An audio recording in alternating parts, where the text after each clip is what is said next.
Hello, this is Liz with Crafty Devotion. I hope you are inspired today. Stay tuned for tutorial number 2. Look closely. This has a tiny bit of a netting on it, or it's more like an organza on it. But every place on your applique, you can trim. So right here, there's a piece of organza connecting it, but I can trim it so that it will wrap around my ball correctly. So we're going to start, and here we go. I'm just going to see, what do I want it to look like? I think I like that look better. Can you see how this is all sticking up? Well, all you have to do is trim. So I decided I'm going to do, let's see. Okay. All right, here we go. I'm going to just put some glue along the edge where it's thick so it doesn't show through. You don't want it to show through. Okay, I glued it down. Now, any place that doesn't glue down, again, you can trim it. So when I glued it, it actually sat really very well, very easily. You can see this piece sticking up. Just do the same. Okay, what I'm going to do is I'm going to continue doing this, and I'm going to do it so that you can watch and see, but I'm probably going to fast forward through some of this in a little bit. So, because as soon as you get the gist of what I'm doing, then you can do it.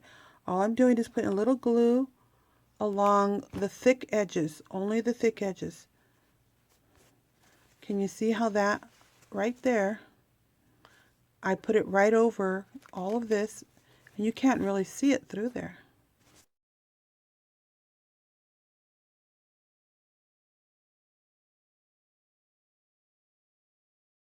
Now I'll probably put something here along this edge, so I'm not going to go too high.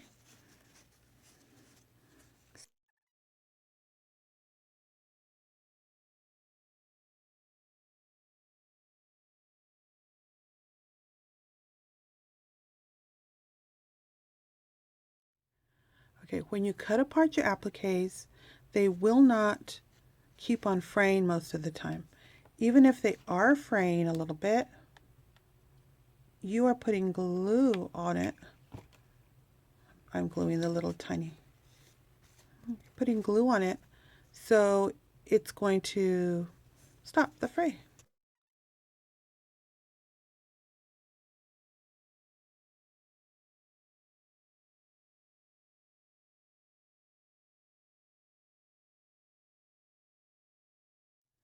No, I think I'm going to do it on the bottom. What do you think? I think that'll look pretty on the bottom.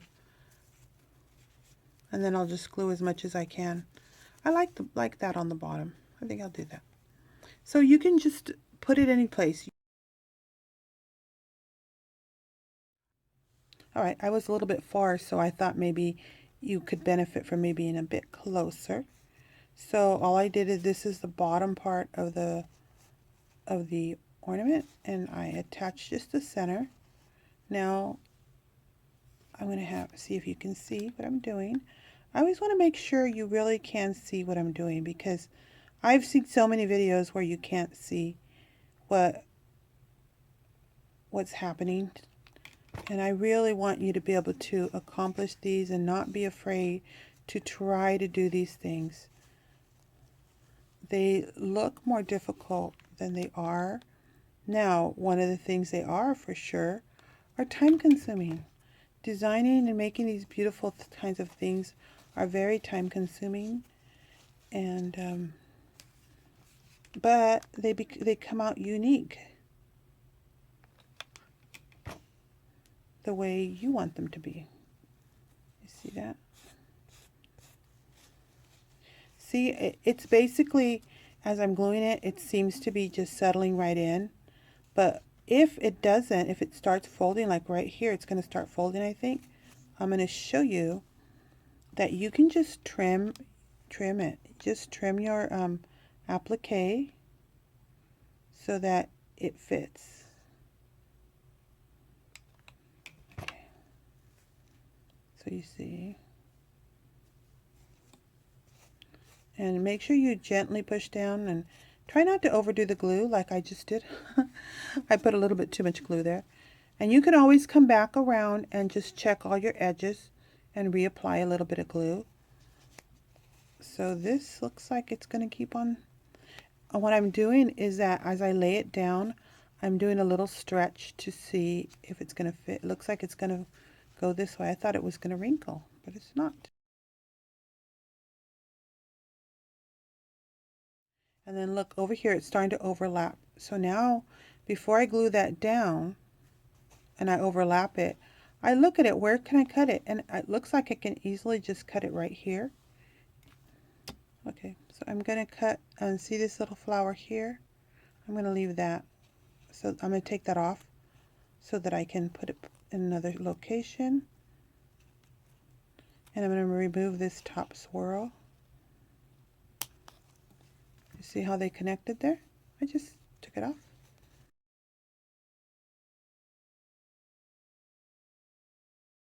Okay, now I've put that part on and there's still some space. So you can, I'm going to grab one of my swirls. So I love these swirls, they're really pretty. And I'm going to decide which way I want to put it.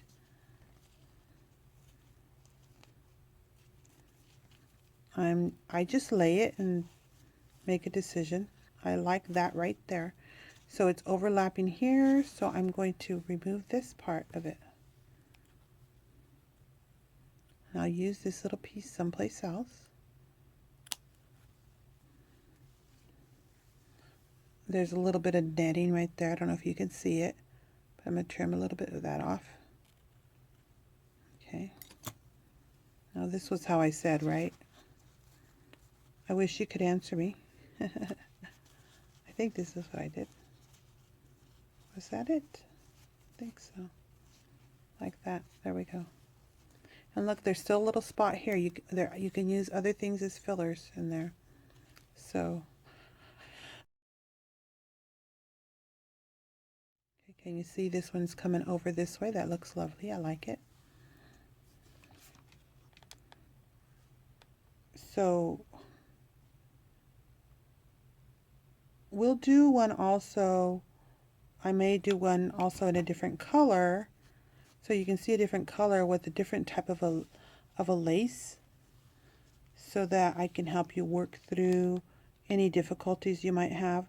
A lot of times I like to work through these things and do them so that we can learn together. Maybe if we run into problems or issues. But don't be afraid. This is just, it's time consuming, but it really isn't that difficult. I remember when I saw someone do it, I think I was watching Cynthia Luhu, the very first time I ever started really getting interested in shabby chic. I was watching Cynthia Luhu make her ornaments, and I was watching them more recently again just so I can get inspiration. I like watching people, and she did one similar to this. I don't know if she painted the ball or what she did with the ball exactly, but you know, I wanted to do something. I think she used a glass ball or something like that. And but I didn't want to go. I do have a few glass balls, but I have something I'm going to use them for as a gift that I have planned, and I'll probably share that gift with you later. Share it with you guys later. But so I didn't want to use my glass ones because I have a plan for them. And I came up with several ornaments, and I said I have a lot of these. I got to do it with what I have. So maybe you have a bunch of these. If not, I saw these at the 99-cent store too, and they have, I don't know, I think there's 4 or so for $1 or something like that. So they're not that expensive anymore.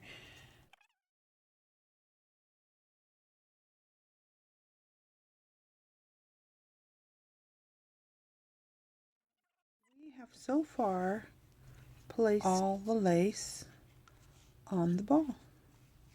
Now remember I told you that this turns into a rose. While I know that this fabric, I know I can melt this fabric because it's synthetic and I've used it before. So I have a candle here and I just pretty much just melt it a little bit so that it will seal it and make it look like even more like a lovely rose. It'll darken the edges of it. So here you can see what it looks like there.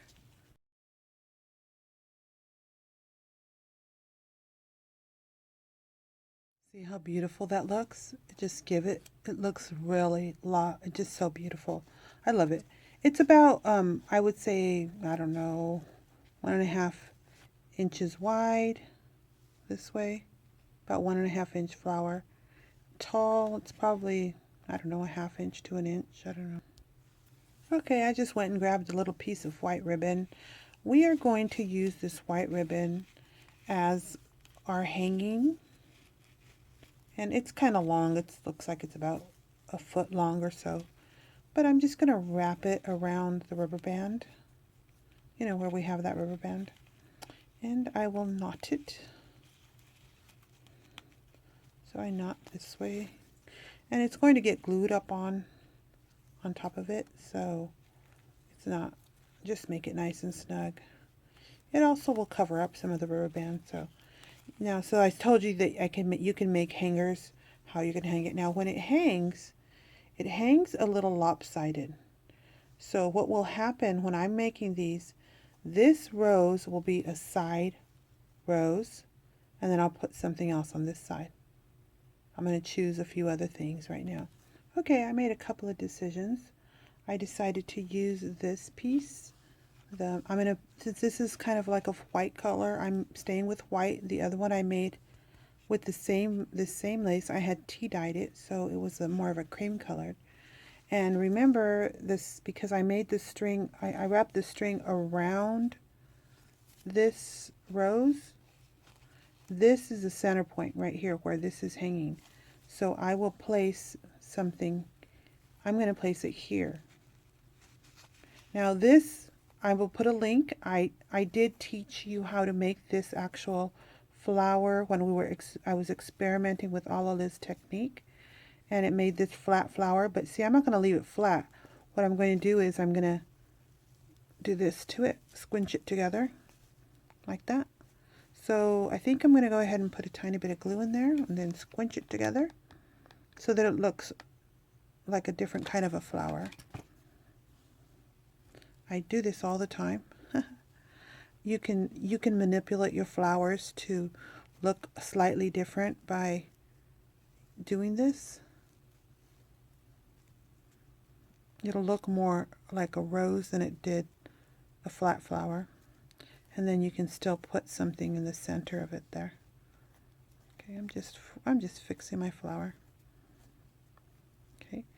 So you need to go to, if you want to learn how to make a flower like this one, I will put a link up above. And so since this is the back and I want the counterbalance, I'm going to put it here. Now the way I made this flower, you know what, even if it looks too big to me, I can still actually trim it because it's made with pieces of laces, and I had actually trimmed them. So I kind of see all this area. I said, well, perfect place for me to put this where it will cover all that up and I don't need to fill it up anymore. So now I have, okay, let me hold that a little bit longer. Okay, so now I have this.